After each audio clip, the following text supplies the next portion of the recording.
From folklore and fairies to monsters and mysteries, it came from the Maritimes. Circling her host with salt, my co-host, Chelsea. Peering at you with two glowing eyes from the dark, my co-host, Evan. Hi everyone, welcome to It Came From The Maritimes, a podcast discussing Atlantic Canada folklore. Today's topic is the haunted hoax of Kings County, the sought-after spirit of the summer of '69, the Parker Road Phantom. As a warning, this episode contains discussion of hunting humans, the deadliest game. The deadliest.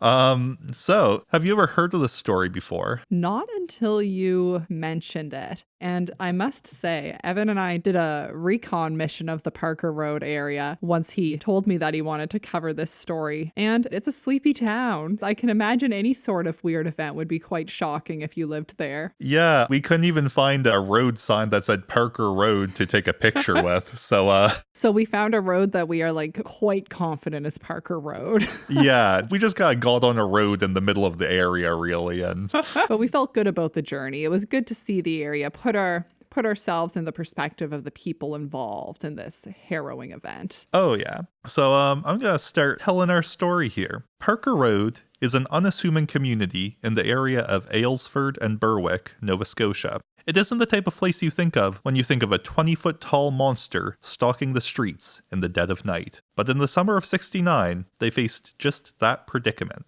Though no one had seen the creature do anything nefarious, the mere sight of it had driven the town into a frenzy and left many of the locals worried as to what could happen if it did want to cause trouble. The Parker Road Phantom was described as a large creature between 7 and 20 feet tall, depending on who you ask. I must say that is a very wide range. Well, that's the thing. It goes from tall, but very doable, basketball player to 3 times that. Yeah. Just a genuine giant. It was said to float, but at other times, people had found giant green footprints that they said were left by a nearby pond that were said to belong to the Phantom. Some even said that it could walk on water. Is it possible that those pond footsteps were when it was coming off the water, or is it possible that the creature actually lived in these murky waters? It was said to jump tall buildings like Superman and have a blood-curdling scream that could turn a man's hair gray. Some had even seen it eating livestock, leaving only their head and hooves behind after the meal. Wasteful. I know. Use every part of the animal, people. The Phantom raised a great amount of concern in the area, with local men meeting up to discuss how to best protect their families. Local children were terrified of what this beast would do to them. With that being said, it increased traffic in the area, and local businesses got a boost thanks to having more people driving through. There were some who tried to find the Phantom to take a photograph, though others were looking to find and kill the monster. People would drive the area with their car lights off, trying to sneak up on the monster. One man said he followed it and almost caught it, but lost it as it went around an old red barn. While locals were trying to catch the Phantom, news spread across the country, with articles appearing in newspapers in Toronto and the prairies. That's some wide range for the news, especially from small communities like Aylesford and Berwick. Well, that's the thing, just small town Nova Scotia. I mean, it made its way. It really did. Why did the Phantom stop appearing? It was the sight of a shotgun. But to explain this, I'll need to go back to the start. One summer night in 1969, 5 boys, the 4 Gates brothers, and their friend Dickie Taylor, were bored and looking for something to do. They found their grandfather's old army coat and saw that it was so long that could fit over 2 of them. So they did what a bunch of teenage boys are likely to do and decided to pull a prank. They put one boy on another's shoulders and put the coat over top, leaving one button open the middle to allow the lower boy to see. The boy on top put a pair of his mother's nylons over his head, and they made a monster fit to scare their family. They went around their property, scaring their mother first, then some other relatives, before deciding that their act was good enough to take on the road. So did their mom not know it was them?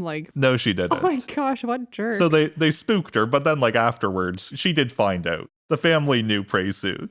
Yeah, so they decided to take their act on the road, literally. They went out to the side of the road on foggy nights and would run around with arms flailing to scare those driving by. Once word got out and people were looking for them, they made a system for a quick escape, where after scaring a car driving by, They would run into a nearby barn, and the 3 other boys would help them get down. They even had hiding spots like the inside of an old canoe in case someone followed them in. I do appreciate and respect the amount of preparation that went into this. I feel like it's a little ill-fated to go trying to scare people driving cars just as like a safety concern, but it's reckless. The 60s, it was a different time. Different rules then. Yeah, the quick disappearance was a big part of the mystery around the Phantom. Their families also got in on it, spreading rumors like the one about the Phantom eating livestock, and the family was actually the ones who made the giant green footprint by the pond. Do you know what? I take back my initial concern over them scaring their mother. Their mom deserves it if she's involved in the spreading of those rumors. I know. Stirring up a frenzy. I like that the family was just like, no, yeah, let's do it. At least they're supporting each other. I respect that. Yeah.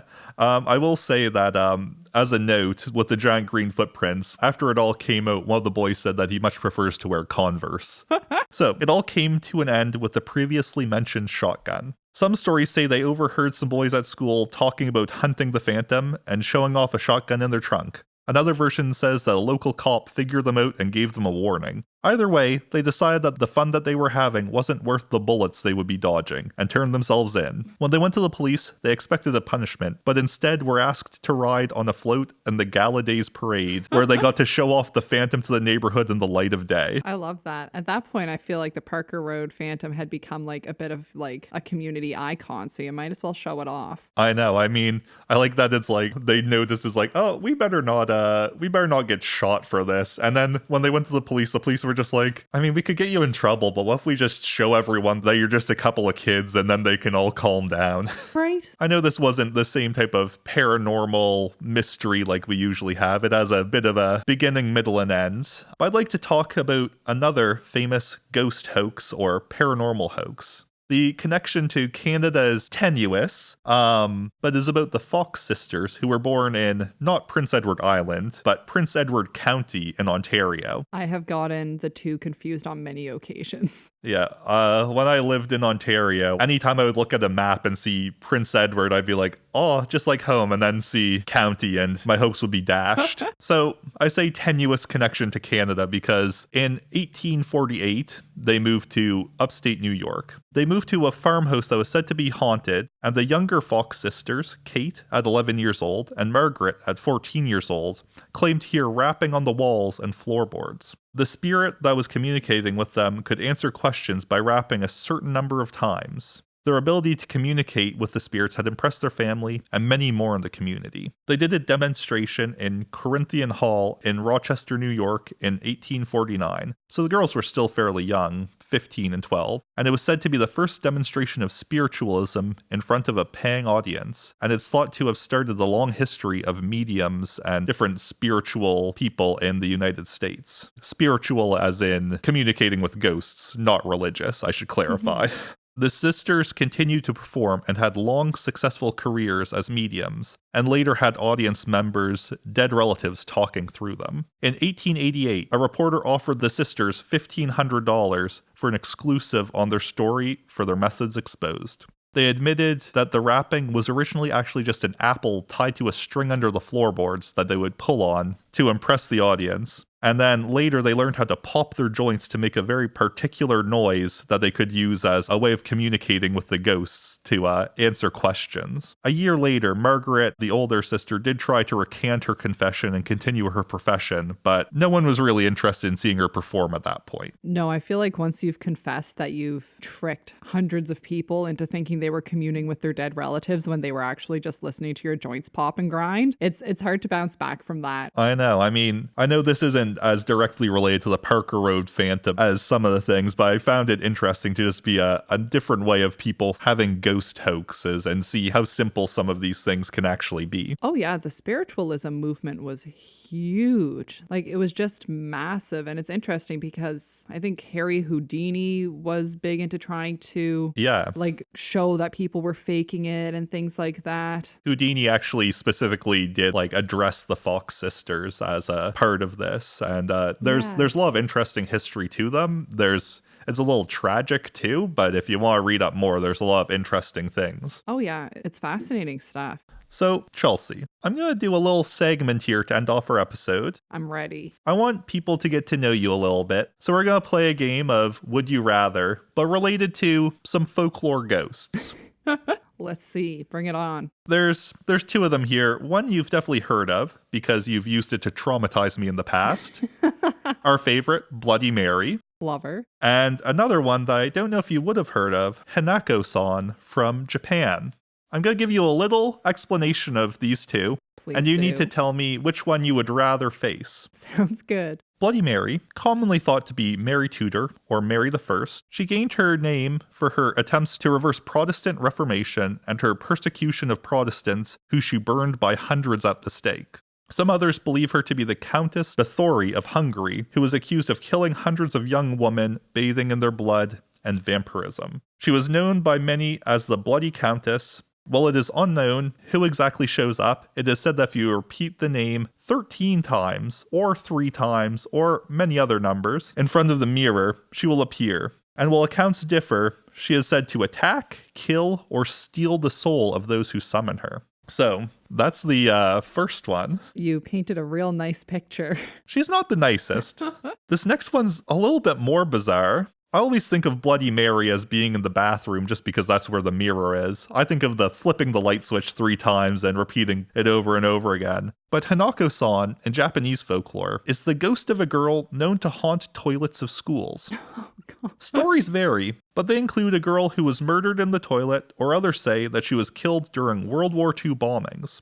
It is said that you go to the toilet, usually on the 3rd floor, and knock 3 times on the 3rd stall and ask if Hanako-san is present. Stories vary, but they include her dragging the victim into the toilet, possibly to hell, or being eaten by a 3-headed lizard. Both of these are punishments for invading her privacy. Do you have any preference of who you would rather face off with? So I'm torn because while Bloody Mary was probably the original urban legend that terrified me, in my preteen and teenage years, I watched a lot of the Japanese horror movies like Ju-on the Grudge and Ringu, or The Ring as it was called over here. And they had such a profound impact on me. So I think I would take my chances with Bloody Mary. That's fair. There's one thing to have your soul stolen. It's another thing to be dragged through a toilet to hell to maybe be eaten by a 3-headed lizard. I have no clue where the 3-headed lizard comes from. I feel like you don't bounce back from the toilet thing. Well, that's the thing. It's just kind of the dignity of it all. So yeah, Bloody Mary, that's my pick. Sounds good. If anyone out there has their own opinions, please feel free to send them in or comment on social media and let us know. Please do. We'll put a poll up on the story so that you can vote on which you'd rather face. I'd like to thank everyone so much for joining us for this episode of It Came From The Maritimes. You can find us on social media on Instagram and Facebook, and also TikTok at It Came From The Maritimes, on X at ICFT Maritimes. And if you have any Atlantic Canada folklore that you'd like to see covered in future episodes, email us at itcamefromthemaritimes@gmail.com. If you enjoy our podcast, please leave us a 5-star review. It helps people find us. We like to end each episode by sharing a piece of Nova Scotia folklore advice that we found in our reading. Please don't take this advice seriously. It's just a bit of fun. Chelsea, do you have a tip for us? I do, so this one's pretty random, but I like it. A child born with 2 back teeth will become a poet. I love it. Thanks for joining us.